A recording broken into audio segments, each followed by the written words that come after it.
આકાશવાણી અમદાવાદ વડોદરા પ્રાદેશિક સમાચાર નિશા શ્રીમાળી વાંચે છે. સૌપ્રથમ મુખ્ય સમાચાર. પ્રધાનમંત્રી નરેન્દ્ર મોદીએ જણાવ્યું છે કે અમૃતકાળમાં દેશવાસીઓમાં નવો ઉમંગ છે, નવો ઉત્સાહ છે. મન કી બાત કાર્યક્રમમાં તેમણે પોતાના વિચારો રજૂ કર્યા. પ્રધાનમંત્રી નરેન્દ્ર મોદી આવતીકાલે પરીક્ષા પે ચર્ચા કાર્યક્રમ અંતર્ગત સમગ્ર દેશના વિદ્યાર્થીઓ, વાલીઓ અને શિક્ષકો સાથે વાર્તાલાપ કરશે. કેબિનેટ મંત્રી રાઘવજી પટેલે જામનગર જિલ્લામાં વિવિધ વિકાસ કાર્યોનું લોકાર્પણ કર્યું. કચ્છ અને મોરબી જિલ્લામાં આજે ભૂકંપના આંચકા અનુભવાયા. મુખ્યમંત્રી ભૂપેન્દ્ર પટેલે all Gujarat inter corporation T20 day night cricket ટુર્નામેન્ટનો પ્રારંભ કરાવ્યો. અને ચોથી પાવાગઢ આરોહણ અવરોહણ સ્પર્ધા આવતીકાલે સવારે યોજાશે. સમાચાર વિગતવાર. પ્રધાનમંત્રીએ જણાવ્યું કે અમૃતકાળમાં દેશવાસીઓમાં નવો ઉમંગ છે, નવો ઉત્સાહ છે. પ્રધાનમંત્રી નરેન્દ્ર મોદીએ આજે આકાશવાણી પરથી મન કી બાત કાર્યક્રમની 109મી કડીમાં દેશવાસીઓ સમક્ષ પોતાના વિચારો રજૂ કર્યા હતા. પ્રધાનમંત્રી મોદીએ કહ્યું કે આ વર્ષે આપણા બંધારણના અને સર્વોચ્ચ અદાલતના પણ 75 વર્ષ પૂર્ણ થાય છે. પ્રધાનમંત્રીએ 22મી જાન્યુઆરીએ રામલલ્લાના પ્રાણ પ્રતિષ્ઠા મહોત્સવનો ઉલ્લેખ કરતા કહ્યું હતું કે આ અવસરે દેશના કરોડો લોકોને એક તાંતણે બાંધ્યા છે. સમગ્ર દેશે રામજ્યોત પ્રગટાવીને સામૂહિક અદભુત શક્તિના દર્શન કરાવ્યા, જે સરકારની વિકસિત ભારતની કલ્પનાનો મુખ્ય આધાર છે. પ્રધાનમંત્રીએ તેમણે કરેલા ધર્મસ્થાનોની સફાઈ અંગેના આહવાનને પગલે લાખો લોકોએ સ્વચ્છતા અભિયાનમાં ભાગ લઈ ધાર્મિક સ્થળોની સફાઈ કરી તેની પ્રશંસા કરી હતી.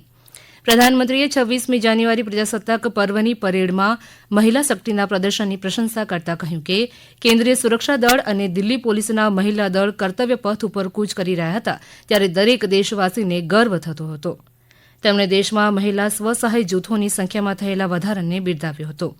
તેમણે કહ્યું કે એ દિવસ દૂર નથી જ્યારે દરેક ગામમાં, ખેતરમાં નમો ડ્રોનના માધ્યમથી મહિલાઓ ખેતીમાં કામ કરતી હશે.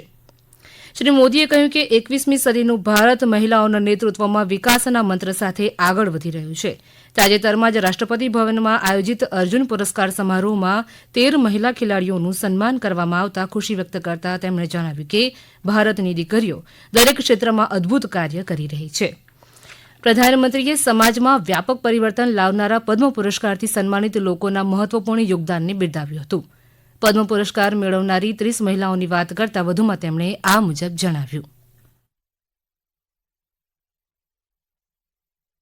हमारी भाषा में बहुत ही शानदार काम करने वालों को ही यह सम्मान मिला गया है.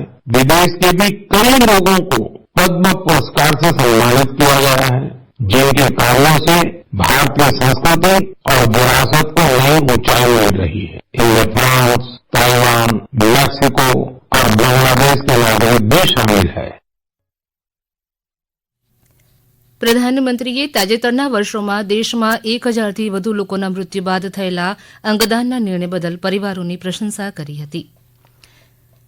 પ્રધાનમંત્રીએ આયુર્વેદ, યુનાની અને સિદ્ધ પ્રણાલીના રોગોની સારવારમાં સારા પરિણામો વિશે વાત કરી હતી. તેમણે આયુર્વેદિક પદ્ધતિથી સારવાર કરતા પુરસ્કાર વિજેતા છત્તીસગઢના વૈદ્યરાજ હેમચંદ માહીજી તેમજ અરુણાચલના સુશ્રી યાનુંગ જામોહ લાગાહીની કામગીરી બિરદાવી હતી. પ્રધાનમંત્રી નરેન્દ્ર મોદીએ રેડિયોને સમગ્ર દેશ સાથે જોડવાનું શક્તિશાળી માધ્યમ ગણાવ્યું હતું. તેમણે સોશિયલ મીડિયા અને ઇન્ટરનેટ યુગમાં પણ રેડિયોની ઉપયોગિતા અને શક્તિનો ઉલ્લેખ કર્યો હતો.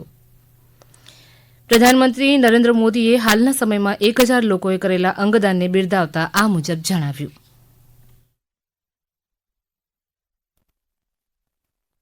हाल के वर्षों में देश में 1000 से अधिक लोग ऐसे रहे हैं जिन्होंने अपने मृत्यु के बाद अपने अंगों का दान कर दिया. ये निर्णय कई जिंदगियों को बचाने वाला होता है. मैं उन परिवारों की भी सराहना करूंगा जिन्होंने अपने करीबियों की आखिरी इच्छा का सम्मान किया.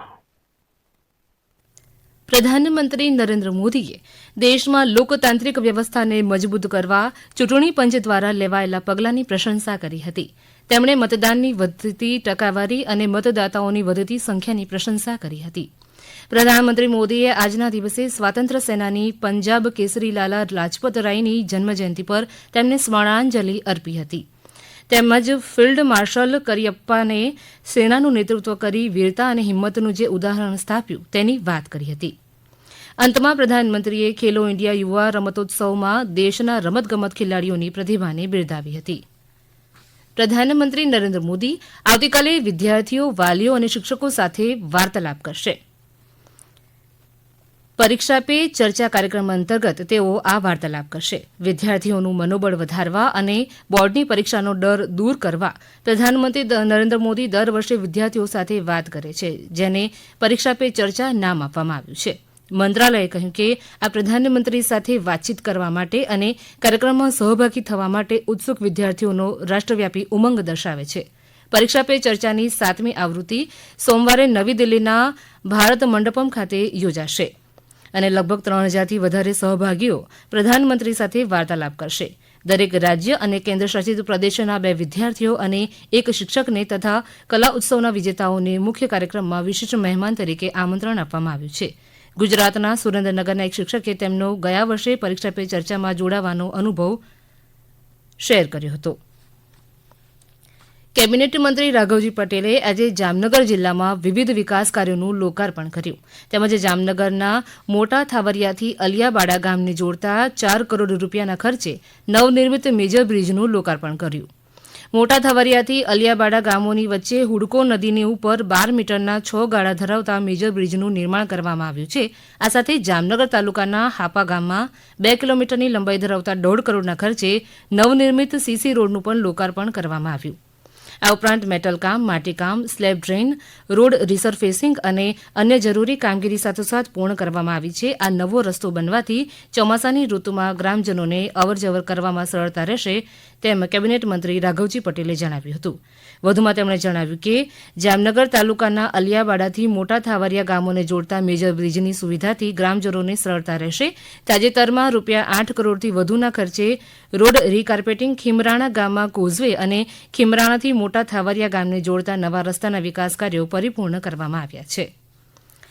આજે કચ્છ અને મોરબી જિલ્લામાં ભૂકંપના આંચકા અનુભવાતા ધરા ધ્રુજી ઉઠી હતી. અમારા કચ્છ જિલ્લાના પ્રતિનિધિ રામજી મેરિયા જણાવે છે કે ચાલુ માસ દરમિયાન ભૂકંપના 2 આંચકા નોંધાયા હતા, જ્યારે આજે સાંજે લગભગ 4:45 મોટા અવાજ સાથે ભૂકંપનો આંચકો અનુભવાતા લોકો ગભરાઈને ઘર બહાર દોડી આવ્યા હતા. અમદાવાદ સ્થિત સિસ્મોલોજી વિભાગે આ આંચકાની તીવ્રતા 4.0 રિક્ટર સ્કેલ હોવાનું જણાવ્યું છે, જેનું કેન્દ્રબિંદુ ભચાઉથી 21 કિલોમીટર દૂર ઉત્તર પશ્ચિમ દિશાએ કડોલ ગામ પાસે નોંધાયું છે. દરમિયાન મોરબી શહેર અને જિલ્લામાં પણ આજે સાંજે 4:45 થી 5 વાગ્યાના સમયગાળામાં 4ની તીવ્રતાનો ભૂકંપનો આંચકો અનુભવાયો હતો. મોરબીવાસીઓ ભૂકંપના આંચકાના પગલે ભયભીત બન્યા હતા. આ અંગે મોરબીના આપત્તિ વ્યવસ્થાપન વિભાગના અધિકારીએ જણાવ્યું હતું કે રિક્ટર સ્કેલ ઉપર ભૂકંપની તીવ્રતા 4 હોવાનું જણાવ્યું છે. આ સમાચાર આપ આકાશવાણીના અમદાવાદ વડોદરા કેન્દ્ર પરથી સાંભળી રહ્યા છો. રાજ્યમાં ફરી એકવાર all Gujarat inter corporation T20 day night cricket ટુર્નામેન્ટનું આયોજન કરવામાં આવ્યું છે. મુખ્યમંત્રી ભૂપેન્દ્ર પટેલે બેટ ઉપર હાથ અજમાવી પોતાના આગવા અંદાજમાં ટુર્નામેન્ટને ખુલ્લી મૂકી. આ આયોજન અમદાવાદ મ્યુનિસિપલ કોર્પોરેશન દ્વારા કરવામાં આવ્યું છે. 5 દિવસ રમાનારી આ ટુર્નામેન્ટમાં અમદાવાદ, ગાંધીનગર, રાજકોટ, સુરત, વડોદરા, ભાવનગર અને જૂનાગઢ શહેરના મેયર્સ અને કમિશનર્સની ટીમો વચ્ચે મુકાબલો યોજાશે. આ ટુર્નામેન્ટની પ્રથમ મેચ ગાંધીનગર મેયર્સ અને અમદાવાદ મેયર્સ ટીમ વચ્ચે યોજાઈ હતી. મુખ્યમંત્રી ભૂપેન્દ્ર પટેલ સહિતના મહાનુભાવોએ આ તમામ ટીમના ખેલાડીઓને જીતની શુભકામનાઓ પાઠવી છે. ટુર્નામેન્ટના પ્રારંભ પ્રસંગે અમદાવાદના મેયર શ્રીમતી પ્રતિભા જૈન સહિત મોટી સંખ્યામાં મહાનગરપાલિકાના અધિકારીઓ ઉપસ્થિત રહ્યા હતા. રાજ્યપાલ આચાર્ય દેવવ્રત અને આરોગ્ય મંત્રી ઋષિકેશ પટેલની ઉપસ્થિતિમાં આજે મહેસાણા જિલ્લાના વિસનગર તાલુકાના કાસા ગામે પ્રાકૃતિક ખેતી અને ખેડૂત સંમેલનનું આયોજન કરવામાં આવ્યું હતું. આ ખેડૂત સંમેલનનું આયોજન ધરોઈ બ્રાન્ચ 2 પિયત સહકારી સંઘ વિસનગર દ્વારા કરાયું હતું. રાજ્યપાલ આચાર્ય દેવવ્રતે જણાવ્યું કે પ્રાકૃતિક ખેતી મિશનને ગુજરાતના ખેડૂતોએ અપનાવ્યું છે, જેથી આજે રાજ્યમાં 9 લાખ ખેડૂતો પ્રાકૃતિક ખેતી કરી રહ્યા છે. સમગ્ર ધરતી પર પ્રાકૃતિક ખેતી થશે તો નેચરલ વોટર હાર્વેસ્ટિંગ પદ્ધતિ મુજબ આપોઆપ કામ થશે. આ તકે આરોગ્ય મંત્રી ઋષિકેશ પટેલે જણાવ્યું કે ભારતીય કૃષિ ક્ષેત્રમાં પ્રાકૃતિક ખેતી આજે ચર્ચાનો વિષય બની છે. વિષમુક્ત પ્રાકૃતિક ખેતી માટે ખેડૂતોમાં અને સમાજમાં જાગૃતિ આવે અને લોકો નિરામય જીવનના અભિગમ તરફ આગળ વધે તે ખૂબ જ જરૂરી છે. ચોથી પાવાગઢ આરોહણ અવરોહણ સ્પર્ધા 2023-24 આવતીકાલે સવારે યોજાશે. રમતગમત, યુવા અને સાંસ્કૃતિક પ્રવૃત્તિ ગાંધીનગર અને જિલ્લા વહીવટીતંત્ર પંચમહાલના સંયુક્ત ઉપક્રમે આયોજિત રાજ્યકક્ષાની આ સ્પર્ધામાં ગોધરાના સાંસદ રતનસિંહ રાઠોડ અતિથિ વિશેષ તરીકે ઉપસ્થિત રહેશે. સવારે 8 વાગે પાવાગઢના માચી ખાતેથી સ્પર્ધાને લીલી ઝંડી બતાવી શરૂ કરવામાં આવશે. 10 વાગે ઇનામ વિતરણ કરવામાં આવશે. જિલ્લા વહીવટીતંત્રએ ભાગ લીધેલ રાજ્યના સાહસિક ભાઈ બહેનોને પ્રોત્સાહિત કરવા સર્વે લોકોને અપીલ કરી છે. પંચમહાલ જિલ્લાના ગોધરા સ્થિત Indian Red Cross society blood centre ખાતે પંચમહાલ, મહીસાગર, દાહોદ અને ખેડા જિલ્લાના તાલીમાર્થી ઉમેદવારો દ્વારા રક્તદાન એકત્ર કરવામાં આવ્યું હતું. આ સ્વૈચ્છિક રક્તદાનમાં 21 યુનિટ રક્તદાન એકત્ર કરવામાં આવ્યું. આ પ્રસંગે રેડક્રોસ બ્લડ સેન્ટર ખાતે ઉપસ્થિત મેનેજિંગ કમિટી સભ્ય કૈલાસભાઈએ રક્તદાન કરનારાઓનો આભાર માન્યો હતો. બજરંગદાસ બાપાની 47મી પુણ્યતિથિ મહોત્સવ બગદાણા ખાતે આવતીકાલે ઉજવવામાં આવશે. દર વર્ષે પોષ વદ ચોથના રોજ ઉજવાતા આ પુણ્યતિથિ મહોત્સવમાં ભાવિકો શ્રદ્ધાભેર જોડાય છે. આવતીકાલે કાર્યક્રમ મુજબ મંગળા આરતી વહેલી સવારના 5 વાગે તેમજ ધજા પૂજન સવારે 7:30 વાગે, ધ્વજારોહણ 8:15 વાગે તેમજ ગુરુપૂજન 8:30 વાગે થશે. નગરયાત્રા સવારે 10 વાગે બગદાણા ગામમાં પ્રસ્થાન કરશે. ત્યારબાદ ભોજન પ્રસાદ વિતરણ શરૂ કરશે. અહીં ખાસ અલગ અલગ ભોજનશાળા ખાતે ભોજન વ્યવસ્થાઓ કરવામાં આવી છે, જેમાં બહેનો, ભાઈઓ, સંતો અને મહેમાનો માટે અલગ વ્યવસ્થા કરાઈ છે. 3500 ભાઈઓ તેમજ 800 મહિલા સ્વયંસેવકો અહીં દિવસ રાત ખડે પગે સેવા બજાવશે. અંતમાં મુખ્ય સમાચાર ફરી એકવાર. પ્રધાનમંત્રી નરેન્દ્ર મોદીએ જણાવ્યું છે કે અમૃતકાળમાં દેશવાસીઓમાં નવો ઉમંગ છે, નવો ઉત્સાહ છે. મન કી બાત કાર્યક્રમમાં તેમણે પોતાના વિચારો રજૂ કર્યા. પ્રધાનમંત્રી નરેન્દ્ર મોદી આવતીકાલે પરીક્ષા પે ચર્ચા કાર્યક્રમ અંતર્ગત સમગ્ર દેશના વિદ્યાર્થીઓ, વાલીઓ અને શિક્ષકો સાથે વાર્તાલાપ કરશે. કેબિનેટ મંત્રી રાઘવજી પટેલે જામનગર જિલ્લામાં વિવિધ વિકાસ કાર્યોનું લોકાર્પણ કર્યું. કચ્છ અને મોરબી જિલ્લામાં આજે ભૂકંપના આંચકા અનુભવાયા. મુખ્યમંત્રી ભૂપેન્દ્ર પટેલે all Gujarat inter corporation T20 day night cricket ટુર્નામેન્ટનો પ્રારંભ કરાવ્યો. અને ચોથી પાવાગઢ આરોહણ અવરોહણ સ્પર્ધા આવતીકાલે સવારે યોજાશે. આકાશવાણીના અમદાવાદ, વડોદરા કેન્દ્ર પરથી પ્રાદેશિક સમાચાર પૂરા થયા.